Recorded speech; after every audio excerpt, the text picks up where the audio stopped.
Не знам дали знаете, аз се очудих как може да живее 250 човека на декар и половина, но това е факт. Сега ще отидем да видим гетото. Още днеска започва проверка енерго, пожарна и онези постройки, които са опасни за обитаване, ще бъдат събарени веднага. След което започва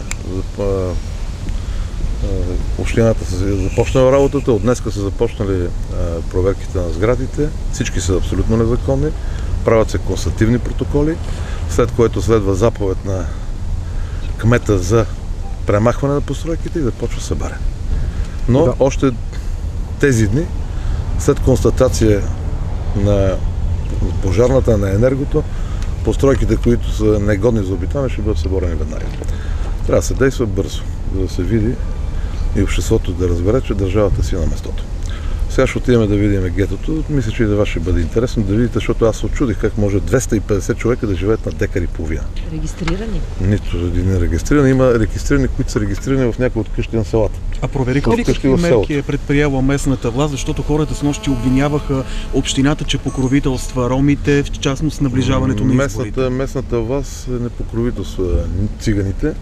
Аз не знам тук да има римляни или някакви ромеи или друго население. Не ги покровителства, многократно са правени проверки, констатирани са всички тези неща. От тези 250 души, 100 са регистрирани в селото на адреси. Но нито един не е регистриран на този незаконен адрес. На който живее всъщност. На който всъщност живеят. Така че ако някой и многократно това, което е направила общината, даже ми показаха и скиците, отделени са 18 парцела да бъдат предоставени на това население. Многократно са подканени да отидат да поемат парцелите, да приемат парцелите и да започнат да си строят нещо. Само че тази част от населението в България смята, че някой трябва да му строи, да го гледа, да го храни, да го дундурка и да му търпи простотиите. Така че общината е направила много, за да им създаде някакви нормални условия. Само че съгласете, общината не може да им строи жилища. И както те не търсят общината, когато правят по една сирия деца, да бъдат така добри, когато общината им отделила необходимите парцели да заживеят като нормални хора, да си поемат ангажимента за себе си и за своите семейства. Така както го прави всеки един от вас и всеки един нормален български граждан. Полицията си върши работата, както виждате има засилено полицейско присъствие, няма да се допусне нито саморазправа с циганите, нито от страна на циганите те пък да търсят саморазправа с някой друг. Моля? Законодателни инициативи. Законодателните инициативи са много. Аз ви казах, че трябва да се направи цяла програма. И трябва да започнем от това. Сега може би не бяхте вие в началото, аз го казах. Полицията си върши работа. Само че полицията не може да е навсякъде. Имаме една част от обществото, което е тотално изтървана и не желае да се интегрира, не желае да работи, не желае да се съобразява с интересите на другите хора, не уважава живота им, здравето, имота им и прави каквото си иска.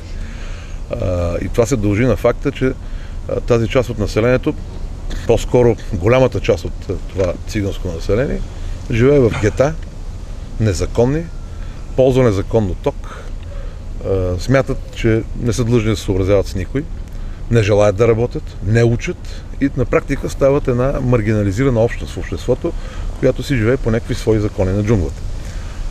И трябва да се започне от там. До кога държавата ще финансира безразборната циганска раждаемост? Крайно време е да се въведе един модел, държавата да покровителства и да поощрява грамотната раждаемост, а не безразборната раждаемост. Защото един нормален човек, който завършил поне средно образование, започва да си прави сметка. Той има познание за живота, вижда как се случват нещата и започва да си прави сметка. Дали да се жени, кога да се ожени, а ако няма работа, колко деца да има. Човека, който е свикнал да живее така наготово, без да си полага усилия ни за образование, ни за труд, най-лесната работа е да прави деца, за да има социални помощи. Немалка част от тези деца се водят болни от някакви заболявания. Аз съм давал многократно примери. Всякакви заболявания, от които получават огромни средства. Те нямат никакъв стимул да работят. Нямат никакъв стимул да се усъвършенстват. Нямат никакъв стимул да стават нормални граждани. И след като те го правят за пари, следователно трябва да се удари това, което ги развращава като несъвестни граждани в обществото. Смятате ли да се срещнете с местните жители, които снощи протестираха и тази вечер също ще протестират? Тяхно право е да протестират. Моят апел към тях е да не търсят саморазправа. Има си органи на реда и те, както виждаме, си вършат работата. Двамата извършители са арестувани веднага, въпреки че са укрили в друго населено място. Арестувани са, задържани са, до няколко дни ще бъдат и осъдени. Като се вземат предвид, нали, и пораженията, които са нанесли на ефрейтор Димов, и като се има предвид и техното състояние до момента, като извършени или неизвършени престъпленията, до няколко дни ще има присъди. Имат ли други престъпления? Да, предишни Оказва се. Да кажете, имат ли други престъпления? Двамата са издържани за това е карта на престъпността. Някакви извънредни мерки трябва ли да бъдат предприяти? Двамата задържани са с чисто съдебно минало. В най-кратки срокове ще бъде приключено бързото полицейско производство, така че да получим едно бързо правораздаване, за което всички искаме да постигнем. Не мога да кажа, че има тежка криминогенна обстановка. За миналата година имаме регистрирани 28 престъпления, от които голяма част сме ги разкрили. Взели сме си всички необходими мерки, така че да не допуснем ескалиране на напрежението, да гарантираме сигурността и обществения ред в населеното място и всичко това, което е като наш ангажимент, ние ще го изпълним по незаконните постройки, по премахването и всичко това, което е свързано с сигурността на населението. Когато е необходимо, ще останем. Айде да отиваме да ги видим. И все пак посред зима да събаряте къщи 250 души заради двама. Ако искате, може да ги поканите вкъщи. Това щях да кажа. Поканете ги у вас.